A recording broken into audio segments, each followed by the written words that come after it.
சீனாவில் அனுரவுக்கு செங்கம்பள வரவேற்பு. முதலிடம் இந்தியாவுக்கு என்ற செய்தியுடன் வருகிறார் மோடி. குப்பை தொட்டிக்குள் வீசப்பட்ட வேட்புமனுக்கள்.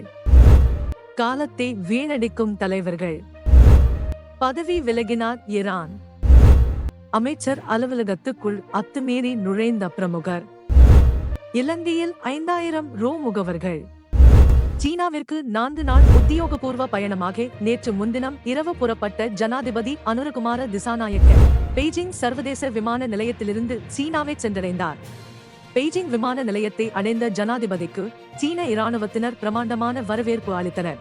சீன துணை வெளியுறவு அமைச்சர் சென் சியாடோங் ஜனாதிபதியை மிகுந்த அன்புடன் வரவேற்றார். இந்த நாட்டின் வரலாற்றில் இடதுசாரி முகாமை பிரதிநிதித்துவப்படுத்தும் முதல் ஜனாதிபதியாக ஜனாதிபதி அனுர சீனாவுக்கு சென்றிருக்கிறார்.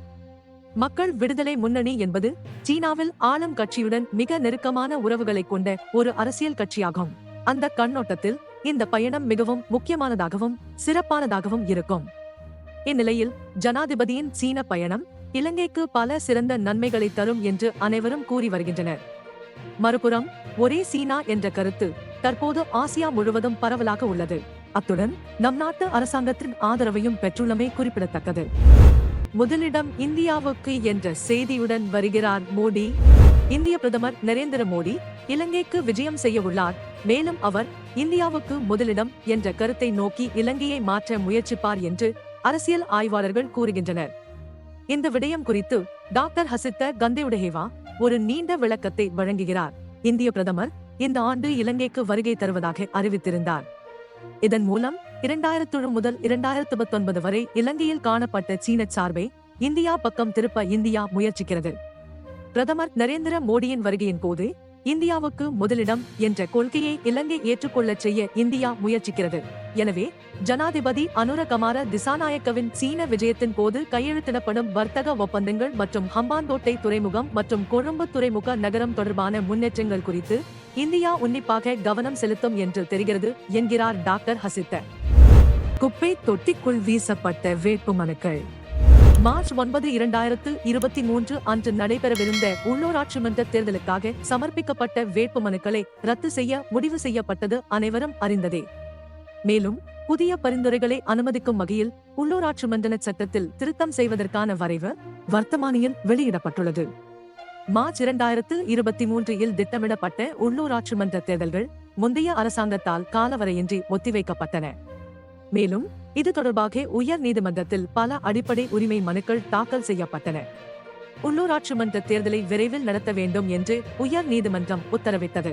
அதன்படி முன்னர் அழைக்கப்பட்ட வேட்புமனுக்களை ரத்து செய்து புதிய வேட்புமனுக்களை கோருவதற்கான சட்டமூலத்தை வரைவதற்கு அமைச்சரவை ஒப்புதல் அளித்தது. இந்த சட்டமூலம் நாடாளுமன்றத்தில் நிறைவேற்றப்பட்டவுடன் உள்ளூராட்சி மன்ற தேர்தல்களை நடத்துவதற்கான கூடுதல் நடவடிக்கைகள் எடுக்கப்படும். 320 உள்ளூராட்சி நிறுவனங்களுக்கு 8711 உறுப்பினர்களை நியமிப்பதற்காக 2023 உள்ளூராட்சி மன்ற தேர்தலுக்கு 80,670 வேட்பாளர்கள் வேட்புமனுக்களை தாக்கல் செய்திருந்தனர். இந்த வர்த்தமானி பொது நிர்வாகம், மாகாண சபைகள் மற்றும் உள்ளூராட்சி அமைச்சரின் உத்தரவின் பேரில் வெளியிடப்பட்டது. அதன்படி 2023 ஆண்டில் சமர்ப்பிக்கப்பட்ட அனைத்து வேட்புமனுக்களும் செல்லாததாகிவிடும். அரசியல் கட்சிகள் அல்லது சுயேட்சை குழுக்களால் பரிந்துரைக்கப்பட்ட வேட்பாளர்கள் டெபாசிட் செய்த பணமும் மீளச் செலுத்தப்படும். காலத்தை வீணடிக்கும் தலைவர்கள். ஐக்கிய மக்கள் சக்தியின் தலைவர் சஜித் பிரேமதாசவுக்கும் ஐக்கிய தேசிய கட்சி தலைவர் ரணில் விக்ரமசிங்கவுக்கும் இடையில் கடந்த காலங்களில் நேரடி பேச்சுவார்த்தை எதுவும் நடந்ததில்லை. ஆனால் இரு தரப்பினரையும் ஒன்றிணைப்பது பற்றி நிறைய பேச்சு இருந்தது. பொதுவாக ரணில் ஜனாதிபதியாக நாடாளுமன்றத்திற்கு வந்து தனது கருத்துக்களை தெரிவிக்கும் போது ரணில் மற்றும் சஜித் இடையே நேருக்கு நேர் சந்திப்புகள் இருக்கும். ஆனால் அந்த சந்திப்புகள் இருவருக்கும் இடையே சூடான விவாதத்தில் முடிவடைந்தன. நல்லிணக்கத்தில் அல்ல.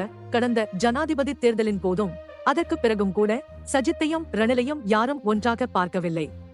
சில குழுக்கள் இரு கட்சிகளும் இணைய வேண்டும் என்று பரிந்துரைத்த போதிலும் சில இடங்களில் தனிமைப்படுத்தப்பட்ட விவாதங்கள் நடத்தப்பட்டாலும் தலைவர்கள் மட்டத்திலான விவாதம் எங்கும் குறிப்பிடப்படவில்லை. இதுவே இன்னும் காணக்கூடியதாக இருப்பதாக தெரிவிக்கப்படுகிறது. இருப்பினும் இந்த இணைப்பு இரு கட்சிகளுக்கும் நேரத்தை வீணடிப்பதாக உள்விவகாரங்கள் கூறுகின்றன. கடந்த காலத்தில் இலங்கை அரசியலில் ரணிலை போல இரக்கமற்றவர் யாரும் இல்லை. சஜித் இப்போது அந்த நிலையை அடைந்து விட்டார் என்று சிலர் கூறுகிறார்கள். மற்ற விஷயங்களிலிருந்து அல்ல, காலத்தை வீணடிப்பதில். பதவி விலகினார் ஈரான். ஈரான் விக்ரமரத்ன மொரட்டுவே அமைப்பாளர் பதவியில் இருந்து விலகியுள்ளார். கடந்த பொது தேர்தலின் இறுதி நாட்களில் கட்சி தலைமை ஈரானை வேட்பாளராக போட்டியிட பரிந்துரைத்தது. ஈரானை தேசிய பட்டியலில் சேர்ப்பதாக கடைசி நேரம் வரை முடிவு செய்யப்பட்டிருந்தது. ஆனால் இறுதியில் ஈரான் வாயை மூடிக்கொண்டு தேர்தலில் போட்டியிட வேண்டியிருந்தது. ஈரான் ஒரு சிறிய வித்தியாசத்தில் தோல்வியடைந்த பிறகு பட்டியல் மூலம் ஈரானை பாராளுமன்றத்திற்குள் கொண்டு வர வேண்டும் என்று பலர் கூறினர். ஆனால் அது நடக்கவில்லை. இந்தியாசை போலவே ஈரானும் தட்டி கழிக்கப்பட்டார். இதனால் தொகுதி அமைப்பாளர் பதவியை ராஜினாமா செய்தாலும் கட்சியை விட்டு வெளியேற மாட்டேன் என்று ஈரான் கூறியுள்ளார். அமைச்சர் அலுவலகத்துக்குள் அத்துமீறி நுழைந்த பிரமுகர். சமீப நாட்களாக பாராளுமன்றத்தில் பெண்களுக்கு எதிரான பாலியல் துன்புறுத்தல்கள் குறித்து தொடர்ச்சியான செய்திகள் வெளியாகி வருகின்றன. கடந்த சில வாரங்களாக பெரும் சர்ச்சையை ஏற்படுத்திய செய்தி இது. இந்த கதையை முதலில் வெளிச்சத்திற்கு கொண்டு வந்தவர் முஜிபுர் ரஹ்மான். இதுவரை சம்பந்தப்பட்ட பலர் இடைநீக்கம் செய்யப்பட்டுள்ளனர். இதற்கிடையில் இன்னொரு கதையும் பரவி வருகிறது. ஒரு முக்கிய பாராளுமன்ற குழுவின் தலைவர் அமைச்சர்களுக்காக ஒதுக்கப்பட்ட ஒரு அறையை தனது சொந்த உபயோகத்திற்காக எடுத்துக் கொண்டுள்ளார். இது அமைச்சர்கள் மற்றும் எம்பிக்கள் மத்தியில் பெரும் கொந்தளிப்பை ஏற்படுத்தியுள்ளது. இந்த முதல்வர் 10ஆம் தேதி வெள்ளிக்கிழமையன்று குறித்த அமைச்சரின் அறைக்கு சென்றதாக அறியப்பட்டது. பாராளுமன்ற வளாகத்தில் உள்ள அமைச்சர் அறைகள் கடந்த காலத்திலிருந்தே அமைச்சர்களுக்கு மட்டுமே ஒதுக்கப்பட்டுள்ளன. சில காலத்திற்கு முன்பு ஒரு சட்டமா அதிபர் பாராளுமன்ற வளாகத்தில் அமைச்சர் அறையை கோரிய போது பாராளுமன்றத்தில் மற்றொரு உயர் பதவியை வகித்த அதிகாரி மறுத்துவிட்டார். பாராளுமன்ற குழுவில் நியமிக்கப்பட்ட இந்த நபர் இப்போது ஒரு அமைச்சர் பதவியை பெற்றிருப்பது நகைப்புக்குரியது. கொழும்பில் வேறு இடங்களில் இந்த சிறப்பு குழுவிற்கு ஒரு அலுவலகம் இருந்தபோதும் அவர் அமைச்சர் அறையை தேர்ந்தெடுத்தார் என்பது மிகப்பெரிய நகைச்சுவை. பாராளுமன்ற வளாகத்தில் கிடைக்கும் உணவு மற்றும் பான வசதிகள் காரணமாக சிலர் அங்கு செல்ல தயங்குகிறார்கள் என்பது குறிப்பிடத்தக்கது. பாராளுமன்றத்தில் உயர் பதவியில் இருந்து ஓய்வு பெற்ற பிறகு முந்தைய அரசாங்கத்தின் போது மேற்கண்ட குழுவில் உயர் பதவிக்கு நியமிக்கப்பட்டார். இந்த பதவிக்காக அவருக்கு மாதாந்திர உதவித்தொகையும் 6 லட்சம் ரூபாய்க்கும் அதிகமான வசதிகளும் கிடைக்கும். இலங்கையில் 5000 ரூ முகவர்கள். முன்னணி சோசலிச கட்சி இந்தியா பெரியண்ணனா என்ற மாநாட்டை ஏற்பாடு செய்தது. இந்த மாநாடு சமீபத்தில் கொழும்பு அறக்கட்டளை நிறுவனத்தில் நடைபெற்றது. அங்கு துமிந்த நாகமுவா பல அதிர்ச்சியூட்டும் உண்மைகளை வெளிப்படுத்தினார். இலங்கையின் அனைத்து முக்கிய துறைமுகங்கள் மற்றும் விமான நிலையங்களையும் இந்தியா கையகப்படுத்த திட்டமிட்டுள்ளதாக அவர் கூறினார். தற்போது நாட்டில் 5000 இந்திய ட்ரோ முகவர்கள் செயல்பட்டு வருவதாகவும் இலங்கையின் பெருங்கடல்கள், எரிசக்தி, மின்சாரம், நிலம், துறைமுகங்கள் மற்றும் விமான நிலையங்களை கைப்பற்றும் திட்டத்தின் வடிவத்தை சமீபத்திய இந்திய நிகழ்ச்சி நிரலாக அந்நாடு முன்னெடுத்துள்ளதாகவும் அவர் கூறினார். ஜனாதிபதி அனுரகுமார டிசம்பர் 15 முதல் 17 வரை இந்தியாவுக்கு விஜயம் செய்தார். இந்த பயணத்தின் போது இந்தியாவுடன் சில ஒப்பந்தங்கள் குறித்து விவாதிக்கப்பட்டாலும் அவை இறுதி ஒப்பந்தங்கள் அல்ல என்று அரசாங்கம் ஊடகங்களுக்கு தெரிவித்தது. இருப்பினும் இந்த கலந்துரையாடல்களின் போது டிஜிட்டல் அடையாள அட்டைக்கான ஒப்பந்தத்தை ஒரு இந்திய நிறுவனத்திற்கு வழங்க ஒப்புக்கொள்ளப்பட்டதாக விஜித ஹேரத் தெரிவித்தார். ஒரு நாடாக இந்தியாவுடனும் மற்ற நாடுகளுடனும் இலங்கை பொருளாதார மற்றும் அரசியல் உறவுகளை பேண வேண்டும் என்பதையும் நாங்கள் ஏற்றுக்கொள்கிறோம். ஆனால் அந்த பரிவர்த்தனைகள் இந்நாட்டின் சுதந்திரத்திற்கும் இறையாண்மைக்கும் தீங்கு விளைவிக்க கூடாது. இந்த நேரத்தில் இந்தியா உலகில் ஒரு பொருளாதார சக்தியாக உருவெடுப்பதற்கான ஒரு உத்தியில் உள்ளது.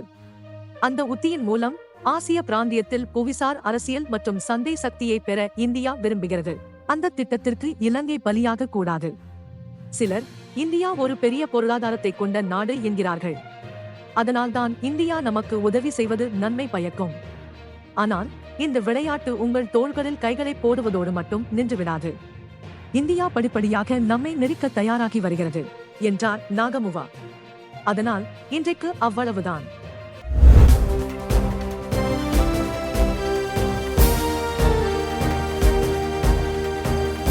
The leader, දේශයට මග කියන ප්‍රවෘත්ති පෙළ ගැස්ම